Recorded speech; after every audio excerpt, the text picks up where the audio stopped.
Assalamualaikum warahmatullahi wabarakatuh. Alhamdulillahi rabbil alamin. Wassalatu wassalamu ala ashrafil mursalin wa ala alihi wa ashabihi ajma'in. Amma ba'du. Yaqulu subhanahu wa ta'ala, wa ma arsalnaka illa rahmatan lil alamin. Dan kami tidak utus engkau, wahai Muhammad Rasulullah, kecuali untuk menjadi rahmat bagi semesta alam. Saudara-saudaraku, perjumpaan kita pada kesempatan ini, tema yang kita angkat adalah Ru'yatul Islam lil Wujud, atau sering diterjemahkan dengan Islamic Worldview. Apa makna Islamic Worldview atau Ru'yatul Islam lil Wujud? Seorang ilmuwan yang terlahir di Bogor, Indonesia, yakni Syekh Muhammad Naqib Al-Attas. Beliau salah seorang pendiri Universitas Kebangsaan Malaysia, memaknai Islamic Worldview atau Ru'yatul Islam lil Wujud ini adalah cara pandang Islam terhadap kebenaran dan realitas kehidupan ini, baik yang nampak oleh mata kita maupun yang gaib, kehidupan dunia maupun akhirat. Karena itulah apa yang diajarkan oleh Islam ini adalah wujud yang total. Saudara-saudaraku sekalian, seperti yang telah kita fahami bersama bahwa Islam ini diturunkan oleh Allah dan diakui sebagai agama yang diridhai di muka bumi ini. Dan risalah ini dibawa oleh seorang manusia yang mulia, Muhammad sallallahu alaihi wasallam, di mana peradaban jahiliyah yang tadinya jaya dengan turunnya risalah Islam ini berubah total dan berbalik, kemudian tersighah, terwarnai oleh warna Islam. Simak pernyataan Al-Quran di surat Al-An'am ayat 122. Awaman kana maitan fa ahyaynahu wa ja'alna lahu nuran yamshi bihi fin nasi kaman masaluhu fil dhulumati laysa bi kharijin minha kadzalika zuyyina lil kafirina ma kanu ya'malun. Apakah orang yang sudah mati? Perhatikan saudara-saudariku, peradaban jahiliyah membangun politik, membangun ekonomi, membangun basis sosial, membangun perdagangan, disebut oleh Allah mati, generasi yang mati. Kemudian kami hidupkan dan kami berikan kepadanya cahaya yang terang. Diutus seorang Rasul Muhammad sallallahu alaihi wasallam membawa Al-Quran, membawa Islam, yang sebelumnya mereka telah dibekali oleh Allah Subhanahu wa ta'ala akal untuk memahami Al-Quran, Islam, dan kebenaran Rasulullah sallallahu alaihi wasallam. Yang dengan cahaya itu dia kemudian menjadi manusia yang berjalan di tengah-tengah manusia ini memancarkan cahaya. Serupakah orang yang keadaannya dalam gelap gulita yang sama sekali tidak dapat keluar daripadanya ini dengan orang-orang yang begitu indah menyinari masyarakat manusia di tengah-tengah kegelapan ini? Jawabnya jelas tidak sama. Demikianlah kami jadikan orang-orang kafir itu memandang baik apa yang telah mereka kerjakan.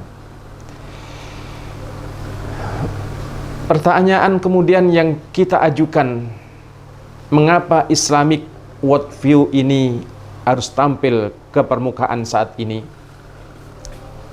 Perlu diketahui bahwa hegemoni Barat yang selama ini menggenggam dunia, atau dengan kata lain juga mereka membuat tatanan dunia baru dengan terminologi worldview mereka yang sangat materialistik, Karena dasarnya memang bukan dari agama, bukan dari Tuhan, bukan dari kitab suci, tapi dari pemikiran manusia semata. Telah melahirkan dampak yang sangat buruk bagi dunia Islam. Tapi apa saja dampak buruk pada dunia Islam yang saat ini mungkin sebagian kita merasakan? Perhatikan pertama, dampak buruk bagi dunia Islam dan bagi agama Islam ini adalah tashwih suratul Islam. Tashwihu suratil Islam. Penggambaran Islam sebagai agama yang buruk, penuh dengan tuduhan-tuduhan yang tidak pantas disematkan kepada agama yang mulia ini. Dan itu terus di branding yang luar biasa sehingga melahirkan apa yang kita sebut baik itu di dunia barat khususnya Islamofobia. Yang kedua, tashwihu suratil muslimin. Penggambaran yang buruk terhadap kaum muslimin dengan berbagai istilah yang negatif disematkan pada kaum muslimin. Ya, semuanya kita paham hari ini. Berikutnya adalah berdampak pada juga ib'adu abna'il muslimina an dinihim. Menjauhkan generasi anak cucu umat Islam ini dijauhkan dari agama dan kitab sucinya. Sebagaimana mereka telah berhasil menjauhkan diri mereka dan generasinya dari agama dan juga dari kitab sucinya. Tapi Islam ini tidak sama sungguhnya dengan apa konsep mereka.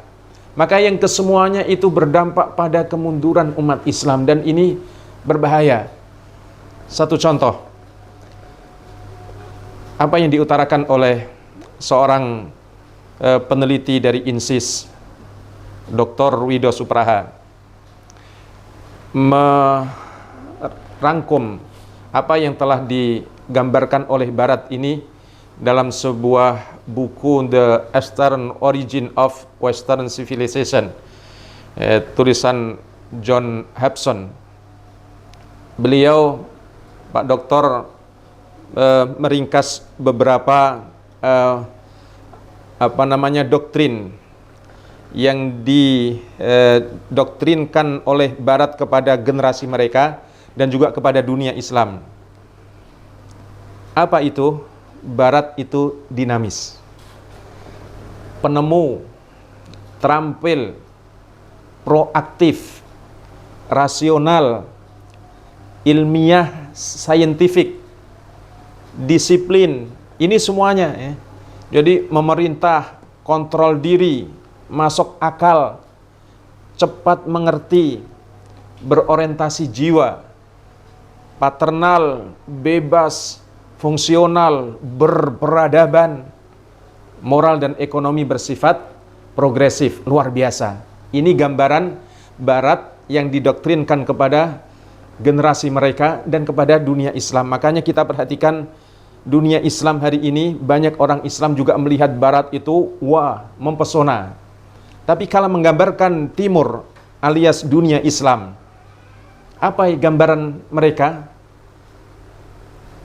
Peniru, bodoh, pasif, tidak rasional, penuh takhayul, ritualistik, malas, semrawut, spontan, gila, emosional, berorientasi raga, kekanak-kanakan, kejam, tidak toleran, korup, bengis, barbar, macam-macam ini. Moral bersifat regresif dan ekonomi stagnan. Ini gambaran dari worldview Barat barangkali terhadap dunia Islam hari ini. Luar biasa. Tapi ini ada sisi positifnya, membuat keresahan dan sekaligus kesadaran dari ilmuwan-ilmuwan Muslim ini. Dan termasuk mudah-mudahan kita semuanya hari ini sadar dengan itu semuanya. Untuk kita semuanya bangkit secara perlahan dan pasti melakukan counter attack terhadap kekuatan worldview materialistik yang begitu dahsyatnya meracuni dunia Islam ini. Tapi walhamdulillah, sekali lagi Rasulullah Shallallahu Alaihi Wasallam telah memberikan sebuah motivasi dan isyarat yang luar biasa dalam sebuah hadis yang diriwayatkan oleh Abu Hurairah radhiyallahu an dari Rasul Shallallahu Alaihi Wasallam, Innallaha yab'atsu li hadhil ummah ala ra'si kulli mi'ati sanah man yujaddidu amra diniha. Subhanallah. Hadis ini diriwayatkan oleh Imam Abu Dawud dan juga dalam silsilah As-Sahihah Syekh Nasiruddin Al-Albani rahimahullah. Sesungguhnya Allah membangkitkan pada diri umat ini setiap 100 tahun atau 1 abad tokoh-tokoh pembaharu yang akan melakukan pembaharu dalam urusan agama ini. Ini walhamdulillah di abad ke-15 ini bangkit ulama-ulama cendekiawan muslim yang kembali menggaungkan Islamic worldview ini untuk counter attack terhadap betapa dahsyat dan kuatnya worldview materialistik. Maka sangat penting sungguh bagi kita generasi muslim, apapun profesi kita, dan khususnya para mahasiswa, para orang-orang yang mencintai ilmu, mencintai Islam, apapun yang kita sandang ini untuk membangun cara pandang Islam kita terhadap realitas kehidupan ini. Dan kita mengacu tentunya adalah kepada bimbingan Al-Quran dan Sunnah Rasulullah SAW. Dan sekaligus tentunya kita mendakwahkannya di tengah masyarakat ini, bahwa betapa pentingnya untuk membangun cara pandang Islami terhadap kehidupan ini.